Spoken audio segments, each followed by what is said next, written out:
Hi అండి. Welcome back to my channel. అందరూ ఎలా ఉన్నారు? మేమైతే చాలా బాగున్నామండి. మామూలుగా రోజు స్నాక్స్ అనో, ఈవినింగ్, మార్నింగ్ బ్రేక్‌ఫాస్ట్ అనో, ఏదేదో టిఫిన్‌లని అలా ఇలా చేసుకుంటాం కదా! ఇలాగ సింపుల్‌గా బ్రెడ్ ఆమ్లెట్ చేశాను నేనైతే రకరకాలుగా. రకరకాలుగా అంటే ఇది అందరూ చేస్తారు నాకు తెలుసు. కానీ ఇలా ఇంత సింపుల్‌గా, ఈజీగా చేశారనుకోండి, మీ కిడ్స్ కానీ ఎవరైనా సరే ఈజీగా తినేస్తారు. మీకు పని తక్కువైపోతుంది. అదేనండి బ్రెడ్ ఆమ్లెట్. బ్రెడ్ ఆమ్లెట్‌లో నేను రకాలు చూపించబోతున్నాను. రకాలు అంటే ఏంటా అనుకుంటున్నారా? ఏం లేదండి. చాలా simple. Butter bread omelette, cheese bread omelette, butter cheese bread omelettes ఇలాగ రకరకాలుగా వేసుకోవచ్చండి. చాలా సింపుల్‌గా కూడా వేసుకోవచ్చు. ఏం లేదండి. చూసారు కదా! బ్రెడ్‌ని ఫస్ట్ బటర్‌తో కానీ బటర్‌తోనే బాగా కాల్చుకోవాలి. బ్రెడ్ 2 సైడ్స్ కాల్చుకొని నేను సింపుల్ అన్నానని ఆనియన్స్ కూడా యాడ్ చేయలేదండి.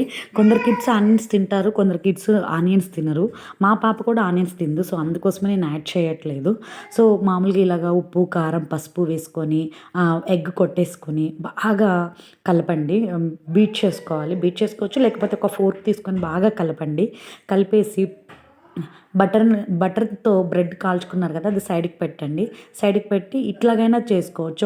ఒక ఆమ్లెట్ వేసేసి ఫస్ట్ ఒక సైడ్ బ్రెడ్‌కి పెట్టేసి తర్వాత నెక్స్ట్ సైడ్ ఇంకొక సైడ్ తిప్పుకొని బ్రెడ్ ఇట్లా చేసుకోవచ్చు. తర్వాత దీని మీద కొంచెం బటర్ కానీ, చీజ్ కానీ వేసుకోవచ్చండి. ఇది నేను చీజ్ వేస్తున్నాను. చూడండి చీజ్ వేసి చేశాను. చీజ్ వేస్తే యాక్చువల్‌గా చీజ్ తురిమి వేస్తారండి. నా దగ్గర ఏందంటే కొంచెం మెల్ట్ అయిపోయింది. సో, అందుకోసం నేను తురమడానికి రాలేదు నాకు. సో, అందుకోసం నేను ఇట్లాగా వేసేసాను. చీజ్ దాన్ని వేసి కొంచెం తిప్పాననమాట. ఇంక 2 సైడ్స్ తిప్పి కొంచెం అంటే చీజ్ కొంచెం మెల్ట్ అయ్యాక ఆ రెండో సైడ్ మొత్తం పూసాను అట్లాగా. కానీ సూపర్ టేస్టీగా ఉందండి. మీరు కూడా ఒకసారి ట్రై చేయండి. మీ పిల్లలైతే తింటారు. చీజ్ కూడా హెల్త్‌కి మంచిది. అంటే బోన్స్ అవి మంచిగా అవుతాయి. అంటే స్ట్రాంగ్‌గా అవుతాయి. సో, ఇది రెండో టైప్ అండి. ఇది రెండో టైపు ఓన్లీ అంతా బటరే వేశాను దీనికి. సో, ఇందాకేమో తిప్పి చేశాను కదా! సో, దీని మీద ఏందంటే ఆమ్లెట్‌ని సగం ఫస్ట్ ఒక సైడ్ వేసి రెండో సైడ్‌కి ఇట్లా పోసానండి. పోసేసి దీనిలోనే బటర్ వేశాను. అంటే చీజ్ అంటే మెల్ట్ అయిపోయి ఇట్లా అయిపోతుంది, అతుక్కుపోతుంది. కానీ బటర్ అట్లా ఏం కాదు కాబట్టి దాని మీదనే వేసేసాను బటరు. ఇలా వేసి మళ్ళీ తిప్పుకున్నాను అండి సెకండ్ సైడ్ కూడా కాల్చడానికి. ఇది సెకండ్ టైపు. ఇది కూడా చాలా బాగా టేస్టీగా అనిపిస్తది. బటర్ తినని వాళ్ళు ఉండరు కదా! కిడ్స్ అయితే చాలా ఇష్టంగా తింటారు.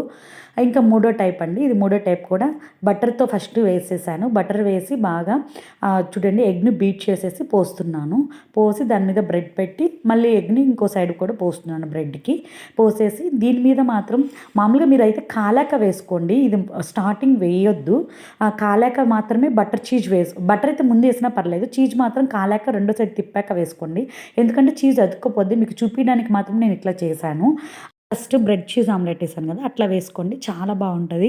అస్సలైతే తినడానికి చాలా సూపర్ టేస్టీగా కూడా అనిపిస్తుంది. మీకు నచ్చినట్లయితే కొంచెం మిరియాల పొడి కూడా వేసుకోండి. అంతేనండి సూపర్. ఆ బ్రెడ్ ఆమ్లెట్ టేస్టీ అయితే ఎంత బావుందంటే అంత బావుంది. మీకు టైం ఉంటే ఒకసారి ట్రై చేసి ఎలా వచ్చిందో నాతో కామెంట్ సెక్షన్‌లో షేర్ చేసుకోండి. నా వీడియో నచ్చినట్లయితే లైక్ చేసుకొని, సబ్స్క్రైబ్ చేసుకొని, మీ ఫ్రెండ్స్‌కి కూడా నా వీడియోని షేర్ చేయండి. Thanks for watching this video.